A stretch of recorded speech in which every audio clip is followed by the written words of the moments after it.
तो और भाई लोग कैसे हो आप सब लोग मेरे यार। तो इस एपिसोड की शुरुआत वहीं से होता है जहां से कि पिछला एपिसोड खत्म हुआ था। पिछले एपिसोड में हम सभी लोगों ने देखा था कि कंपटीशन जीतने के बाद किन ले ने मिस मू के साथ शादी करने के लिए इनकार कर दिया था और मिस मू को ये बताया था कि मिस मू मुझसे शादी करना नहीं चाहता है बल्कि इस शादी से बचने के लिए मेरा इस्तेमाल करना चाहता है। तो अब हमें आगे दिखाया जाता है कि मिस मू इस बात को सुनकर किनले को कुछ बोलने जाती है, लेकिन किनले उसको रोकते हुए बोलता है मिस मू अभी कुछ भी मत कहिए, पहले मुझे मेरे बातों को खत्म करने दीजिए। मू फैमिली एक इज्जतदार फैमिली के साथ साथ एक सेकंड ग्रेड फैमिली है और मिस मू एक जीनियस है। वो अपने पहचान और हैसियत के साथ साथ इस छोटे से किन फैमिली के उत्तराधिकारी कैसे हो सकती है। और फिर आगे बोलता है चलो एक पल के लिए इस बारे में बात ना करे और मुझे ये कहने दे कि मिस मू के द्वारा मुझे अपने पति के तौर पर चुने जाने के बाद मैं घर जमाई बनकर मू फैमिली में शामिल हो जाऊंगा ताकि मू फैमिली मेन फैमिली बन जाए। अगर शादी के बाद मिस मू मुझसे नाखुश रहा तो फिर मेरा ये अधिकार है कि मैं इस शादी के लिए इनकार कर सकता हूँ, क्योंकि मैं सिर्फ एक कचरा हूँ और म्यू फैमिली का कोई भी फायदा नहीं कर सकता। इस तरीके से ना तो सिर्फ मिस मू को अपने पिताजी के आदेश की अवहेलना करना होगा बल्कि खुद को बेगुनाह भी साबित कर पाएगी। अगर मैं इसे सीधे शब्दों में कहूँ तो मिस मू सिर्फ मुझे इस्तेमाल करना चाहती थी। क्या मैं सही हूँ? आगे से मिस मू किनले के इस बात का कोई भी जवाब नहीं दे पाती हैं और तभी मिस मू के पिताजी मिस मू से पूछता है यूरेन क्या तुम सच में यही सोच रहे थे? मिस मू अपने पिताजी को कोई भी जवाब नहीं देती है, जो देखने के बाद मिस मू के पिताजी गुस्से के साथ बोलती है बेशर्म बेटी तुमने तो आज मुझे बेइज्जत कर दिया। और तभी पीछे से किनले के पिताजी आगे आते हुए बोलता है ब्रदर मू आपको गुस्सा करने की कोई भी जरूरत नहीं है, भातीजी यूरेन का इससे कोई भी लेना देना नहीं है, ये तो सिर्फ मेरे इस बेशर्म बेटे हैं जिसने हमारी इतनी अच्छी सोच को पूरी तरीके से बर्बाद कर दिया है। किनले हंसते हुए बोलता है अच्छी सोच और फिर आगे बोलता है पिताजी इस बच्चे ने बहुत कम उम्र में ही अपने माँ को खो दिया है और 16 साल तक अपने पिता के प्यार के लिए तरसता रहा, लेकिन मैंने किसी भी बात का इंतजार नहीं किया।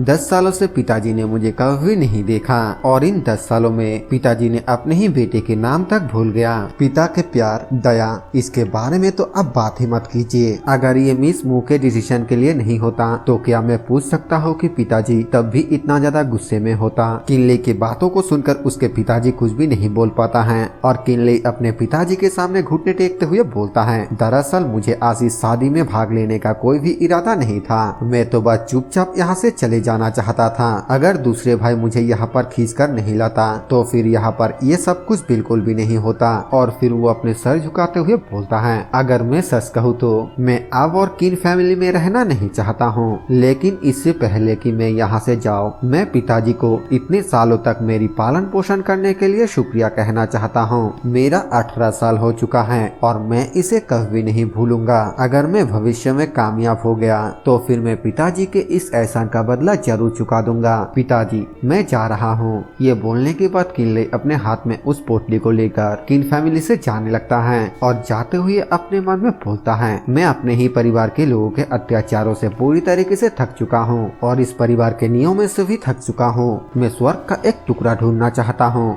भले ही वो स्वर्ग दूर हो लेकिन मेरे पास उसे ढूंढने के लिए एक दृढ़ संकल्प है। ये कहते हुए वो अपने किन फैमिली को छोड़कर चला जाता है, जिसके बाद यहाँ से सीन चेंज होकर हमें शेंगयुआन इमॉर्टल सिटी का सीन दिखाया जाता है, जहाँ पर कि किनले रहने के लिए एक घर को ढूंढता है और वो वहाँ पर एक आदमी को बोलता है इतने छोटे घर में रहने के लिए मुझे हर महीने 30 स्पिरिट स्टोन देना होगा। वो आदमी बोलता है यही कीमत है और ये पहले से बहुत ही ज्यादा कम है, अगर तुम इसे एफोर्ड नहीं कर सकते हो तो फिर परेशान मत करो। किनले अपने पास से एक पील को बाहर निकलकर बोलता है मिस्टर आप थोड़ा रिलैक्स हो जाइए, मेरे पास एक लो ग्रेड कीवाई गैदरिंग पील है, क्यों ना तुम किराए के तौर पर इसे ले लो। वो बंदा थोड़ा गुस्से के साथ बोलता है क्या तुम मेरे साथ कोई मजाक कर रहे हो? अगर तुम्हारे पास कोई भी स्पिरिट स्टोन नहीं है तो फिर मेरे वक्त को बिल्कुल भी बर्बाद मत करो और यहाँ से चले जाओ। किनले वहाँ से जाते हुए अपने मन में बोलता है पैसों के बिना कोई भी इज्जत नहीं है, ताकत के बिना कोई भी स्टेटस नहीं है और बाहर के दुनिया तो और भी ज्यादा रूथलेस है। किनले दुखी आत्मा बनकर यहाँ से जा ही रहा होता है कि तभी एक आदमी पीछे से किनले को बोलता है दोस्त क्या तुम्हें स्पिरिट स्टोन की जरूरत है? किनले उससे पूछता है आखिरकार आप मुझसे क्या चाहते हैं? वो बंदा जिसके चेहरे को देखकर बिल्कुल भी नहीं लगता है कि उसका इरादा सही है, वो किनले को बोलता है कुछ भी नहीं, मैंने बस तुम्हें अंदर सौदे बल्लेबाजी करते हुए देखा और मैंने कुछ शब्द सुने। मुझे लगता है कि तुम शांगयान एंशिएंट सिटी में पहली बार आए हो। तुम यहाँ के नियमों को नहीं जानते हो, है ना? किनले उस आदमी से पूछता है, आखिरकार असल में तुम्हारा इरादा क्या है? ये सच है कि मैं यहाँ पर पहली बार आया हूँ, लेकिन आखिरकार तुम्हें इससे क्या मतलब है? वो आदमी बोलता है, अरे तुम्हें घबराने की कोई भी जरूरत नहीं है। मुझे तुम्हें चोट पहुँचाने की कोई भी इरादा नहीं है। मैंने अभी सुना कि तुम लो ग्रेड कीवाई गैदरिंग पिल को स्पिरिट स्टोन के बदले में बेचना चाहते हो, और इसीलिए मैंने ये अंदाजा लगाया कि तुम्हारे पास पैसों की कमी है, क्योंकि वो आदमी जिससे तुम घर लेना चाहते थे वो कीवाई गैदरिंग पिल नहीं लेगा। इसीलिए क्यों ना तुम एक स्पिरिट स्टोन के बदले में अपने कीवाई गैदरिंग पिल को मुझसे बदल लो। किनले बोलता है, ठीक है, लेकिन एक लो ग्रेड कीवाई गैदरिंग पिल तुम्हें 5 लो ग्रेड स्पिरिट स्टोन के बदले में लेना होगा। वो आदमी बोलता है, मेरे ताविज दोस्त, ये कीमत थोड़ा ज्यादा है। हाल ही में शहर की कीमत बदल गया है। मैं तुम्हें एक लो ग्रेड कीवाई गैदरिंग पिल के बदले में सिर्फ 2 ही लो ग्रेड स्पिरिट स्टोन दूंगा। किनले बोलता है, 2 तो सिर्फ 2 ही होता है, लेकिन मुझे घर के किराया देने के लिए बहुत सारे स्पिरिट स्टोन चाहिए, तो तुम मुझसे कितना कीवाई गैदरिंग पिल लेना चाहोगे?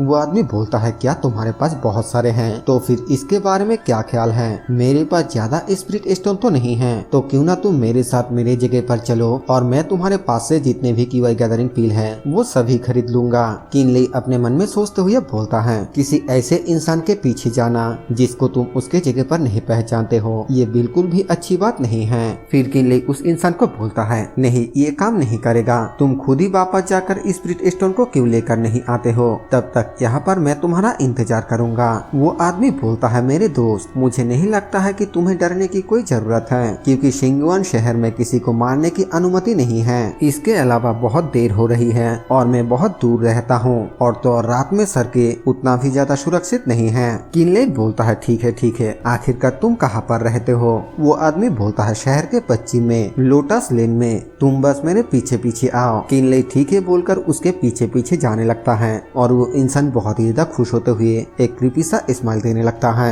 इसके बाद हमें रात के वक्त का सीन दिखाया जाता है, जहाँ पर की सड़कों पर एक भी इंसान नहीं रहता है और आसपास के पूरे एरिया बिल्कुल सुनसान रहता है। किनले उसके पीछे पीछे जाते हुए बोलता है, रुको, आखिरकार तुम मुझे कहाँ पर लेकर जा रहे हो? वो इंसान बोलता है, मेरे घर पे। हम पहुँच गए, अंदर आ जाओ। किनले एक पोटली बाहर निकलकर आगे करते हुए बोलता है, मैं अंदर नहीं जा रहा हूँ, मेरे पास यहाँ पर 18 कीवाई गैदरिंग पिल है, total 36 low grade spirit stone, तुम जाकर लेकर आओ, मैं यहीं पर इंतजार कर रहा हूँ। वो इंसान किनले की बातें सुनकर थोड़ी देर सोचता है और फिर यहाँ से जाते हुए बोलता है, ठीक है, शांगयान एंशिएंट सिटी में तुम पहली बार आए हो, इसीलिए तुम्हें डर है कि मैं तुम्हें कोई नुकसान पहुँचाऊंगा, तो फिर ठीक है, तुम यहीं पर मेरा इंतजार करो, मैं अभी वापस आता हूँ। और फिर हमें थोड़ी देर बाद का सीन दिखाया जाता है, जहाँ पर कि हमें दिखाया जाता है कि कोई उस दरवाजे के अंदर से चिल्लाते हुए बोलता है, तुम्हारी इतनी ज्यादा हिम्मत, चोर कहीं के अभी के अभी इसे वापस करो। इसी के साथ वो दरवाजा भी टूट जाता है, जो देखने के बाद किनले काफी ज्यादा हैरान हो जाता है। और इसी सीन के साथ हमारा ये वाला एपिसोड खत्म हो जाता है। वीडियो पूरा देखने के लिए आप सभी को दिल से थैंक यू। वीडियो पसंद आए तो वीडियो को लाइक कर देना, चैनल पर नए हो तो सब्सक्राइब कर देना। मैं मिलूंगा आप सबसे एक और न्यू वीडियो के साथ, तब तक के लिए बाय बाय।